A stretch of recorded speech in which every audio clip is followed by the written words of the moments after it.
The Good Vibrations podcast is made possible by sponsorship from the Phoenix Light Foundation. Visit thephoenixlightfoundation.co.nz for more information.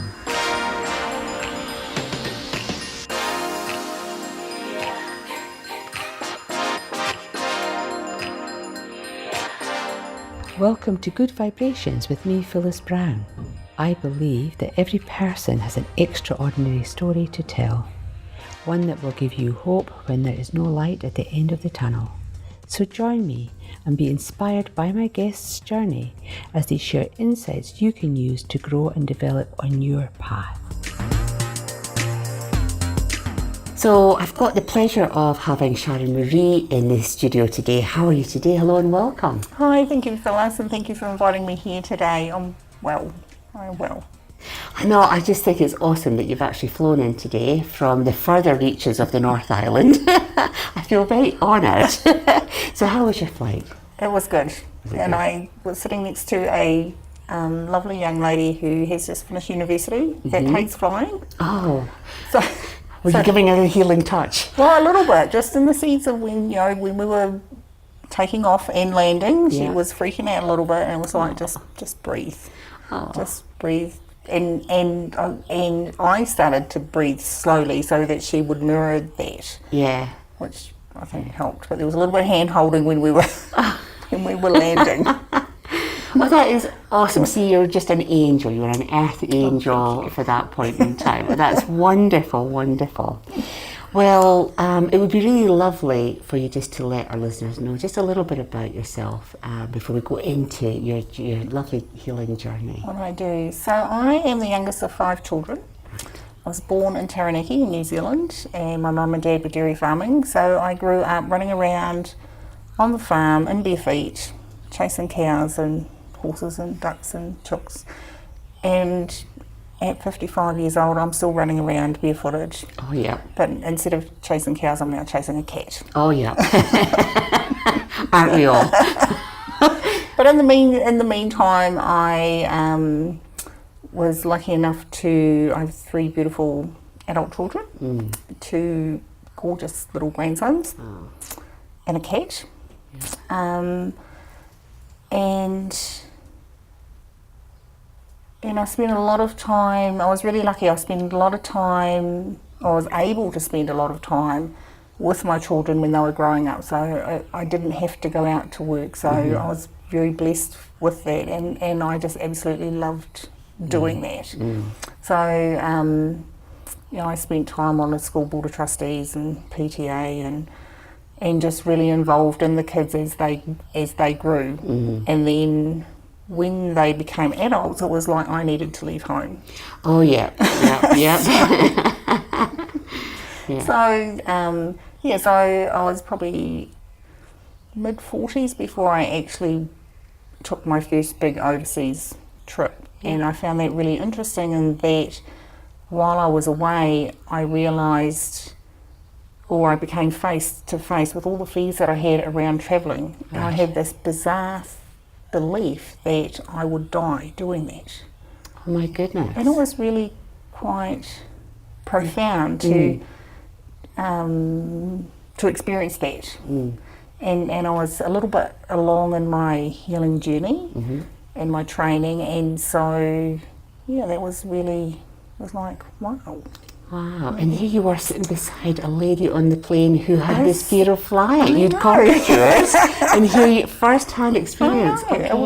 But it really opened my eyes to how powerful these unconscious beliefs are that we don't even know that we have, and how they limit and they stop us from doing the things that maybe we really want to be doing in life. So that was so that was interesting. But I spent. When my marriage ended, I stayed on the farm, and I looked around my district, and I knew all the male farmers that were there. Yep. And I thought, well, if they can farm, I can farm. And so I did. So I stayed and spent 6-7 years milking cows and chasing cows, and but I made myself really unwell doing that. Okay. And I think I had this again, belief in my head that I needed to prove that I could do that. And one of the parting comments that my husband made was that I hadn't worked hard enough. Wow, okay. And then it was like, again, it was that unconscious thing. And I think it was like, well, I can work hard. But what I did in the process was I almost killed myself. Yes, been there, done that. Yes. Been there, done that. Yeah. And so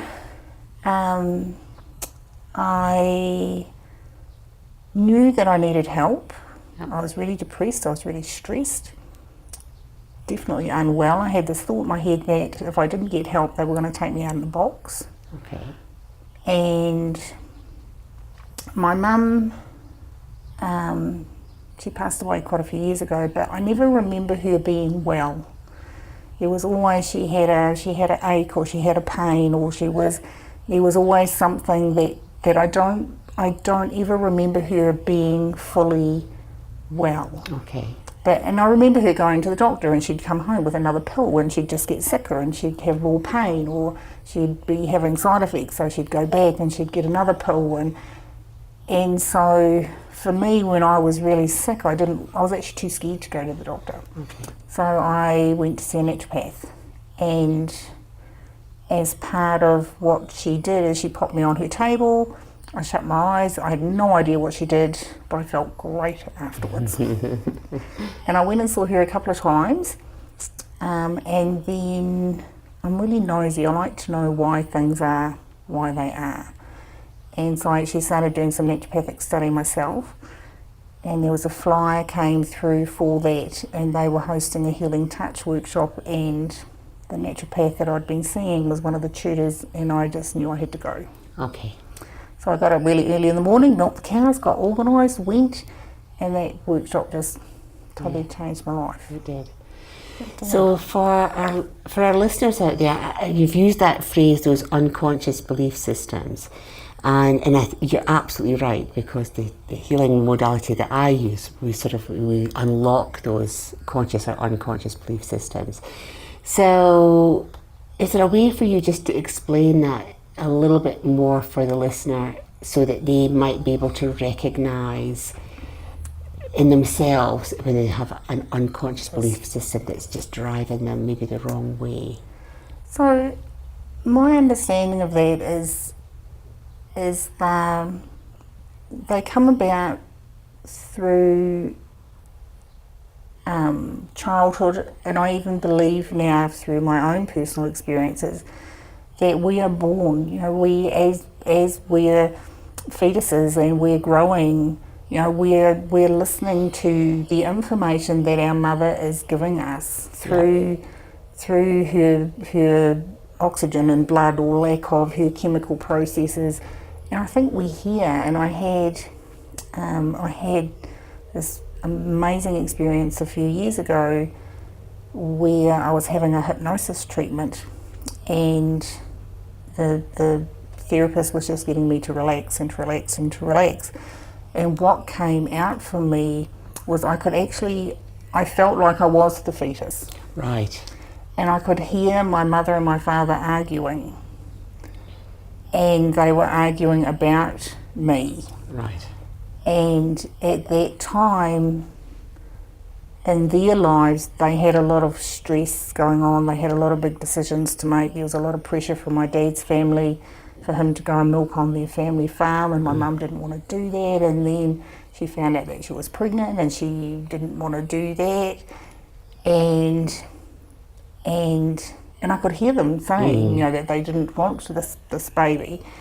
And this little part of me says, but I want me. Mm-hmm, mm-hmm. And it was amazing, just absolutely amazing. And so my understanding of that was that, even when before we are born, we are being programmed with these unconscious beliefs about ourselves or about how the world is. And they have that driving effect that we don't realise. Yeah. We just don't really understand them. And you don't know what you don't know. That's it. And I think to recognise to be able to recognise them, you need to be able to step out and look into your life, and then look at, you know, do I want to be doing something that maybe I'm not doing, or, you know, why am I not? I want to go for an airplane ride, but I'm too scared to get on the plane. Yeah. And sometimes you need help to sift through that, because it gets a little bit hard on your own. It does. I know that in theta healing we have a technique where we go back, we heal the baby in the womb. And that's a really powerful process, because the child is such a sentient being, and of course it's surrounded by water, which is just, it just echoes, it just amplifies. Water amplifies sound anyway. So therefore, you're quite right. It's huge. Yeah, it is really huge. And I hadn't. I suppose through the years, I have, it's like, well, I believe that. Yeah. And then I have a thought process around something, and then something like that happens, and it's like I've got to actually extend. Yeah. I've got to resort those brain cells, because it's like, well, actually it's much bigger than what I thought it was. Yeah. Awesome. So I've invited you here today because I've been to see you for both, well, I think more the one that I can't pronounce, the healing. The one that you do for my body. The orthobionomy. That's the one. Orthobionomy. But we'll talk about healing touch first, because I've certainly gotten sort of connected to the lovely teachers down here from Healing Touch. So tell the listener a little bit about what Healing Touch is and how it could support them possibly. So Healing Touch is a hands-on energy therapy, and it was developed by a holistic nurse in America, and she worked with Barbara Ann Brennan and another lady called Rosalind Beret, and they put together this program of techniques to support the rebalancing and the restructuring of the energy field. And one of the best descriptions that I've had about I suppose any sort of healing modality and the name of it was that hands-on healing is hands-on healing. And Healing Touch is the name of the collection of techniques, it's the code of practice, it's the training program that make it Healing Touch. The same as Reiki is the collection of, it's the curriculum, it's the techniques and the training that you do that is recognised as Reiki. But essentially, really when you look at it, you're doing the same thing, you're just going about it a different way. So for Healing Touch, because it has that connection into the Holistic Nurses Association, it's used a lot in the hospitals and medical centres in the States, where it's not so readily available here in New Zealand. It's great, I love it. Okay. Absolutely love it. It's really gentle, it's non-invasive. It's safe. I've had experience working with babies and the elderly, and used it a lot with my mum when she was really sick. So it's a really gentle, it's a beautiful way to be with somebody when they are passing over. And for me, at that time, it was actually quite empowering, because it gave me something to do. And so in that sense, I was able to meet my mum where she was, with no judgment, no expectation, and accept the process that she was going through at that time. And for me, it gave me it gave me a purpose, and it gave me something to do, and I could see that it was relaxing for her. So apart from all the the wonderful good things that it does, I think the key to it is that it is really, really relaxing. And for my own health, I think one of the biggest things that it did was it reconnected me back to who I was, or to that sense of who I was when I'd lost that. So what we'll do, I want to just explore that just a little bit more. So what we'll do is we'll take a break, and when we come back, we'll hear more about who you were and how you discovered it, because I'm sure, again, the listeners out there, if they've been on a journey and they've just lost themselves a little bit, I think they would really love to know how you've discovered who you are. So we'll be back after this short message. The Good Vibrations podcast would not be possible without the support of Phyllis Brown. For personal development and life coaching sessions, data healings and spiritual insights, go to phyllisbrown.co.nz to book a session in person, on the phone or by Skype today.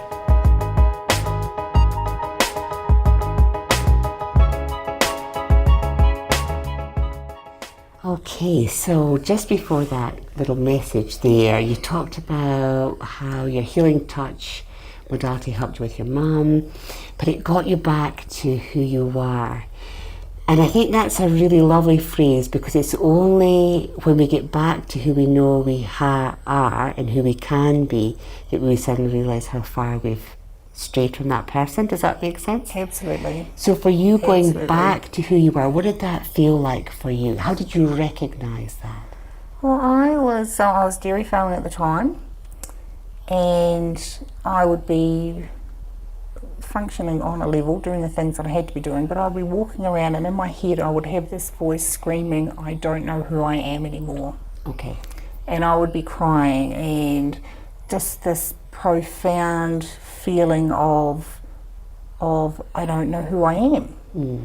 And before I went and saw the naturopath and I had this healing touch work done, I started reading The Power of Now. Oh yeah. And in that it said that you are not your thoughts. And that just totally changed everything, because what it did for me, it separated out that I was having all these thoughts and I was feeling really awful, however they were not me. And what happened was, with the help of the healing touch, it connected me back to that person, that I don't even think I had ever been before. Okay. If that makes sense. Yeah. And so it made me, so when they started talking about energy for the very first workshop that we went to, and they were talking about energy in the sense that you may be thinking about somebody and they will ring, or you may think you need to call a friend because maybe something's not quite, there's just something that's not quite right, and you'd ring them up and there's something awful going on for them. Yeah. And it's like, I've been doing that my whole life, but I didn't know what it was. Yeah. Like, I could tell when my dad walked in from the cow shed what sort of mood he was going to be in. Yeah. And you'd either run and hide, or else you'd kind of sit and say nothing. Yeah. So, and it was like, I've been doing this my whole life, but I didn't know what it was. And when I understood that, it's like, my whole life made sense. Yeah. And for me, that was just so empowering. It didn't change that I still had to get up the next morning at 4 o'clock in the morning and milk cows, and I still had all these other things that I needed to do. But what it did do was it gave me the strength to start to make some changes. Okay. And it gave me the strength to say, well, I actually don't want to be farming. This isn't, I'm farming for everybody else, but I like it and I love my cows and I still miss the cows, but I wasn't doing it for me.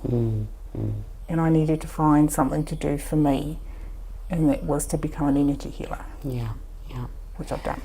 So when someone comes to a healing touch session, what can they expect? I mean, can they come to you, Sharon, with a multitude of do they come with physical symptoms, emotional, or is it a mixture of everything? Anything. Right, okay. So from that sense, because it's energy healing, well, in my what I believe is energy healing, it's not about me doing something to the other person.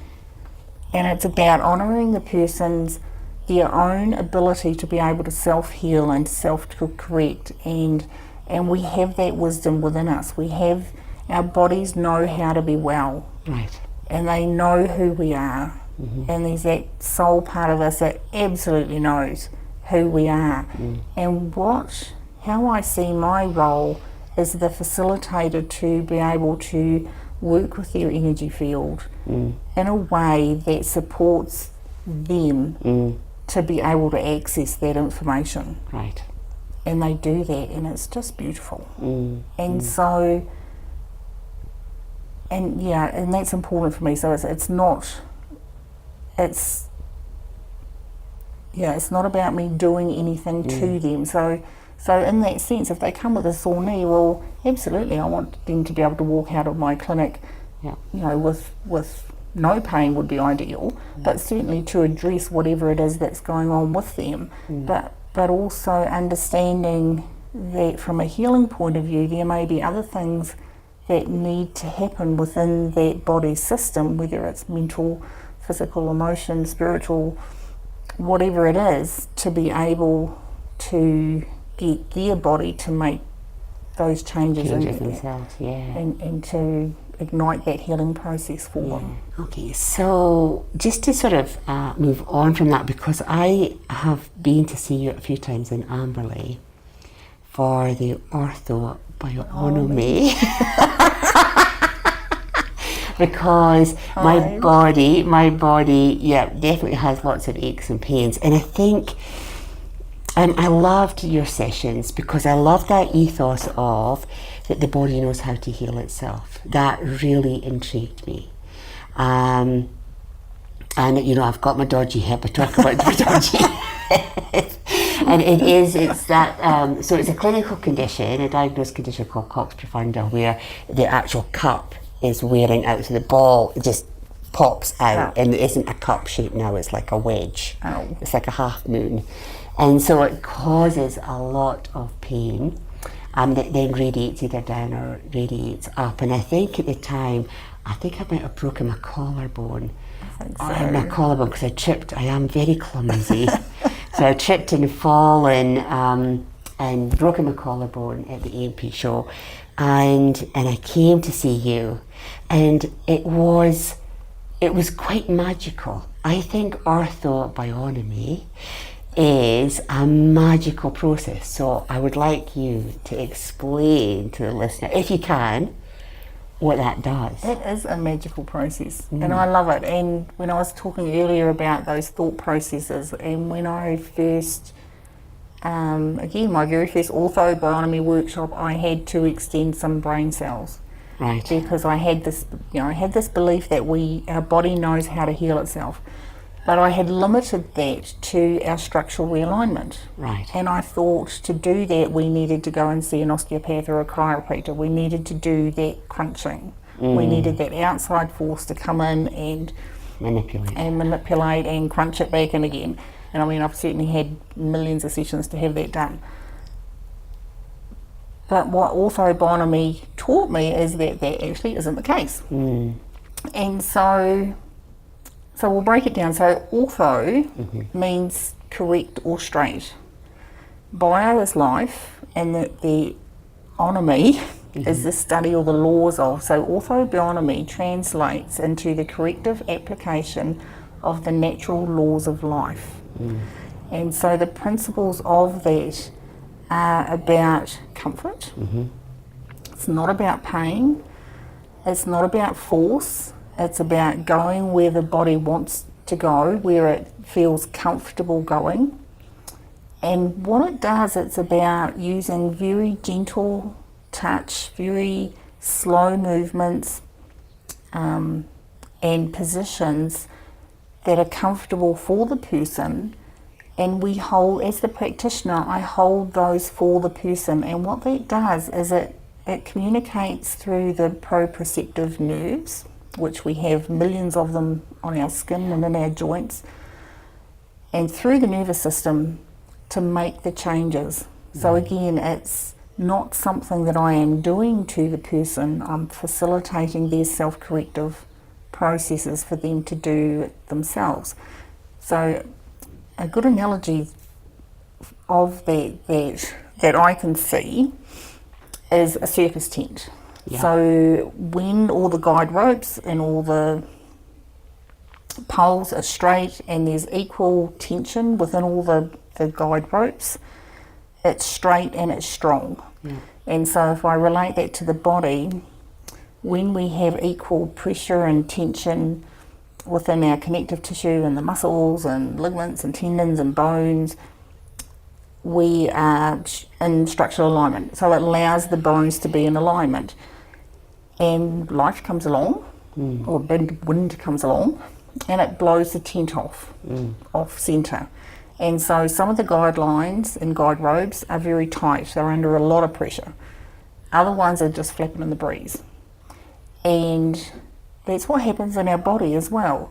So when we have repetitive strain injuries, or we have accidents, or we fall over, or we break things, our body is so good at reorganising itself to keep us functioning as best it can within the environment that it's got, that it will create different tensions and patterns of holding that over time then create aches and pains and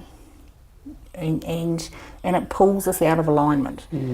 So when we're able to get the body to release those and to relax those, it can then do what it's supposed to do, and it will bring everything back into alignment again. And that's what it does. And when I saw that happening, it just completely blew my brains.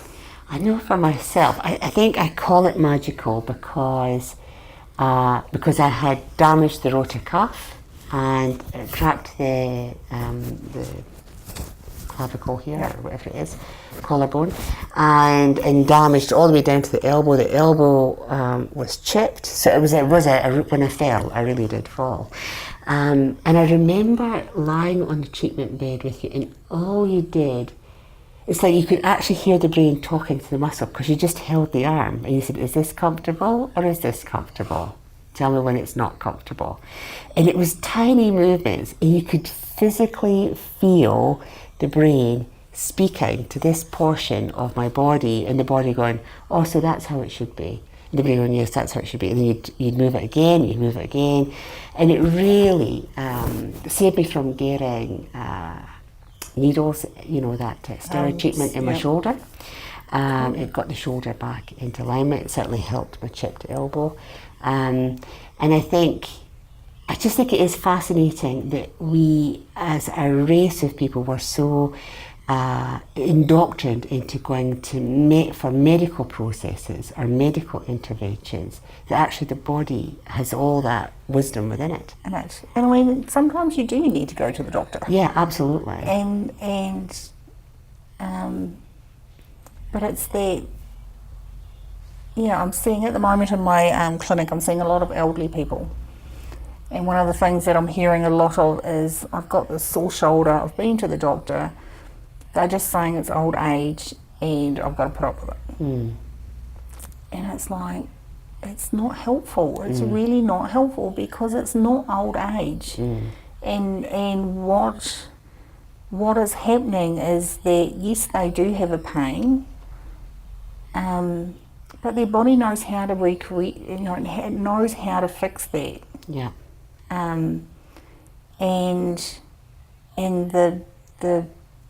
thing that I find really disturbing about that is that because they have pain, they then go into a cycle of, they're not moving as much and stuff like that, and then it becomes quite a dysfunctional slide into real unwellness. Yeah. And it's not old age. Yeah. And it's this myth that, as you age, and it's like some things are wear and tear. Yep. But your body knows how to be well, and it knows the cells know how to regenerate. And it's about how do we best support the body to be able to do that. Yeah. Yeah.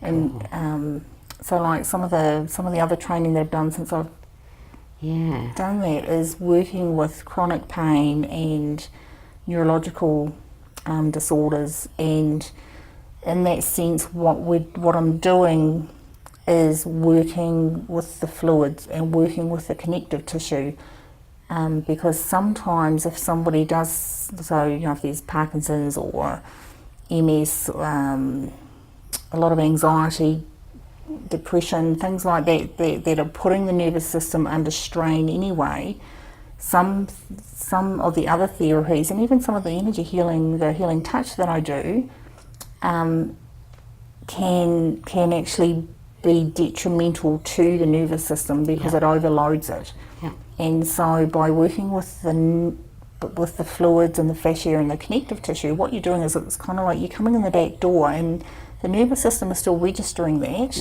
because it can't not, but you're not directly communicating with it.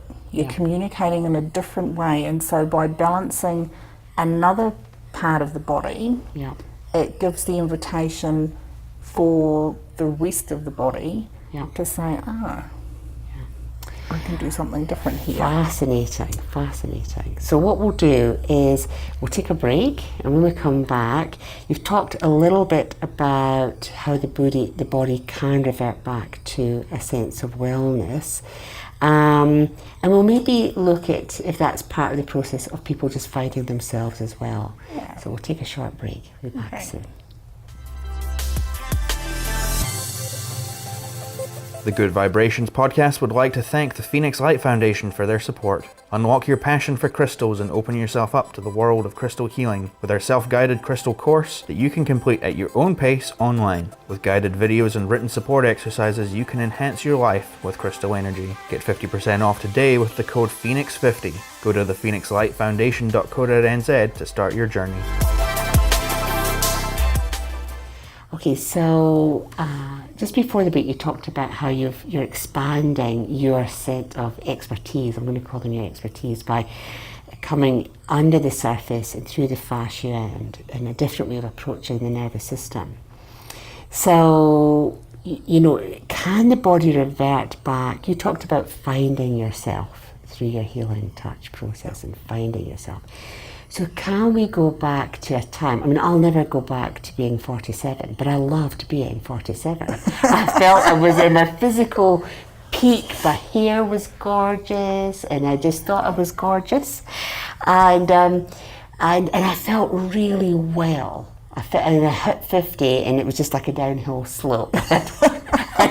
Quite literally, just like, oh my gosh, this is what my 50s are all about, just being unwell, these funny little things like breaking myself and all sorts of things. So can we sort of go back to a time? Do you think there is a muscle memory or a nervous memory where we can go back to a point where we go, actually, this is where I would like to be again? I absolutely do, but it's in our DNA. Right. So I've been looking at it a little bit because I'm nosy. Yeah. I like to know. Yeah. And I suppose it comes under the heading of quantum healing, quantum healing. Quantum physics, yeah. And so my understanding, I may be totally wrong, but my understanding is that science has mapped and coded the 3% of our DNA that relates to our chemical physical body. Right. So there's 97% of our DNA that they have no idea what it does, but what they have recognised is that it's information. Okay. So in my brain, when I'm trying to analyse all this as I do, it's like, well, what is that doing? And one of the things that I've been exploring over the last little bit is that working that we have cellular memory, and we are multidimensional beings, and I like to go, well, if I believe this, well then how does this work? So if I believe that we have past lives, and if I believe that our cells have memory,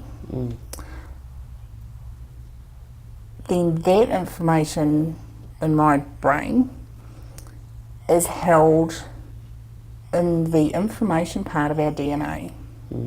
And we can access that. We just need to talk to it. And so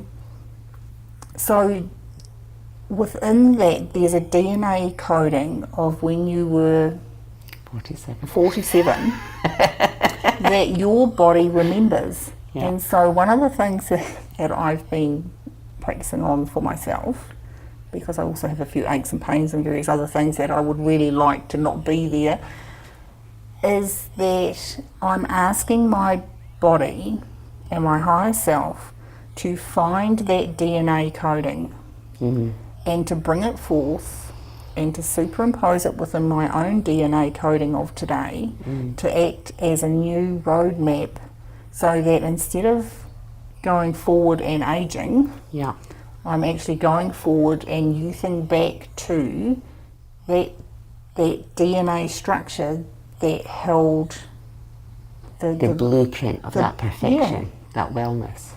Yeah. It seems to be working so far. Oh, well, book me in. Book me in. Could you do that over Skype? Probably, I can do that.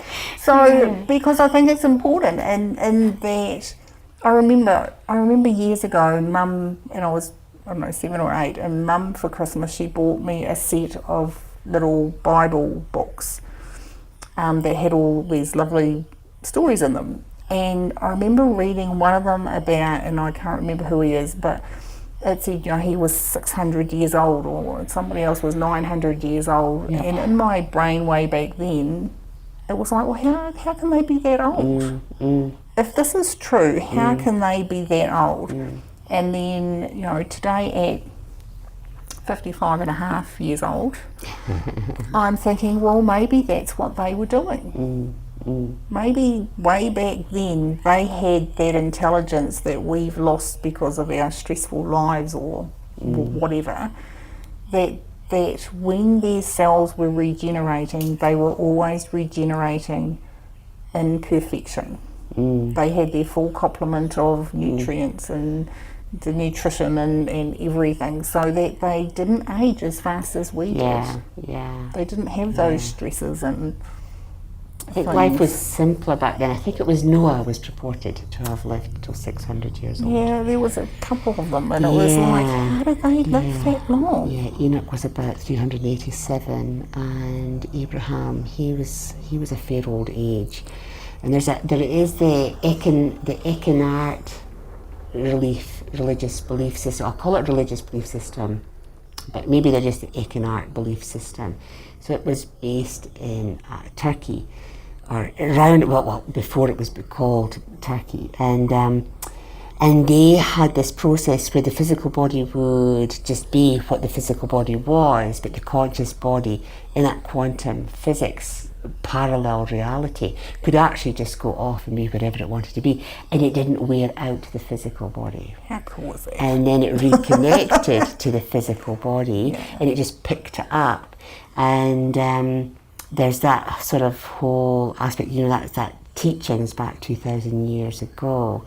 So those teachings are still out there of how you could, the physical body just is that vessel, but the spirit and the conscious soul was at liberty to go wherever it wanted to. But I think there's stresses, but there's so much electromagnetic smog now that we live in. We've got this hugely populated world now. Whereas back 2,000 years ago, it was hardly populated, I would imagine. So it was a purer thought, I think. And I think too, like from a nutritional point of view, pure food. It had all the even I think now, even if you're having the most amazing, healthy, organic diet, if the nutrients aren't in the soil, they're not going to be in the food. And so, New Zealand is quite deficient in quite a few of those essential nutrients that we need. So it's just that awareness as well. And that balance. But I think the intelligence that our body has, I think we underestimate it, and I don't really think we appreciate it as much as what we should or we could. So what we'll do is we've got a few people in the audience here today. Does anyone have any questions for Sharon? I'm quite interested with your bio. I'm not going to translate it.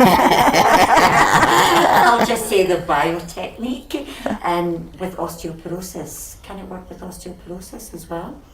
It can, in the sense that it's because it is really, really gentle, and what you're doing is you're working in feedback with the person. So and there's that physical component to it, but then there's also energetic components as well. And then what you're doing is you're working within that person's level of comfort. Okay. So for example, a session, it could be in relation to what pain was current at that particular time. Absolutely. Okay. Work in Absolutely. progress. Yep. Absolutely. Thank you. Yeah. Any other questions? Cool. Well, it's been a fascinating journey. Thank you so much for coming in and explaining healing touch and orthobionomy. I think I'm getting there now. I'm saying it so often now. So how can people get in touch with you, Sharon? So I live in Taranaki. I have a home-based clinic called Te Aniho Health and Healing. My cell phone number is 027 222 9939. Yep. I have a Facebook page that's Te Aniho, which is TEANIHAU, Health and Healing. And I also do on a Thursday, if you're in Taranaki, I have a free clinic in Waitara, which is a service that I do for the community, which is lovely, and I love that. Yeah. Absolutely love that. And I'm, just available For people. to come and see me. Gosh. I love it. Well, it's been a really, really fascinating journey, and just so lovely to reconnect with you, because to see the last time I saw you was in Amberley, and you're going, is this okay? Is this not okay? How does this feel? And I'm going, oh, that's good. Oh, no, that's not good. Oh, that's good. Well, that's it. It's like when the body is in comfort. Yeah.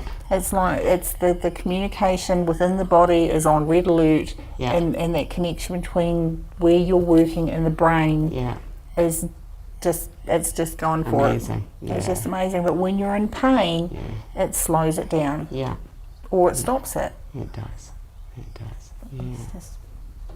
So what I thought I would do is, just to finish off our show today, I have a little saying here today, which is, when you look at the world in a broad, generous and friendly spirit, what wonderful things you find in it.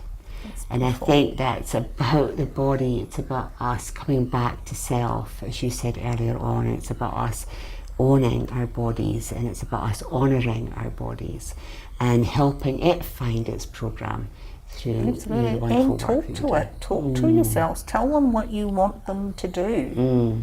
Because unless you tell them, they don't know, and they'll just do whatever they please. Yeah. Which sometimes isn't helpful. Wonderful advice. Wonderful advice. Well, I hope that you are a lovely angel for someone on the flight back to Taranaki. And enjoy your few days with your family and friends down here. Thank you. It's been lovely to be here. It's been a pleasure. Thanks for coming in. Thank you.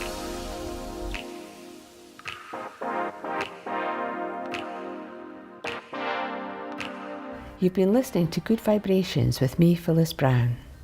I hope my guest story today has inspired you to grow and make positive changes in your life.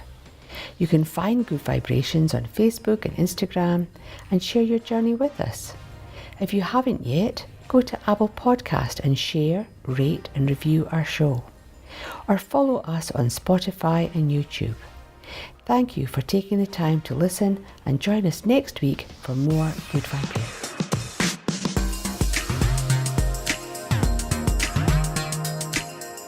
This podcast was brought to you by the Phoenix Light Foundation. For personal development courses, visit thephoenixlightfoundation.co.nz and use the code PHOENIX50 for 50% off all courses.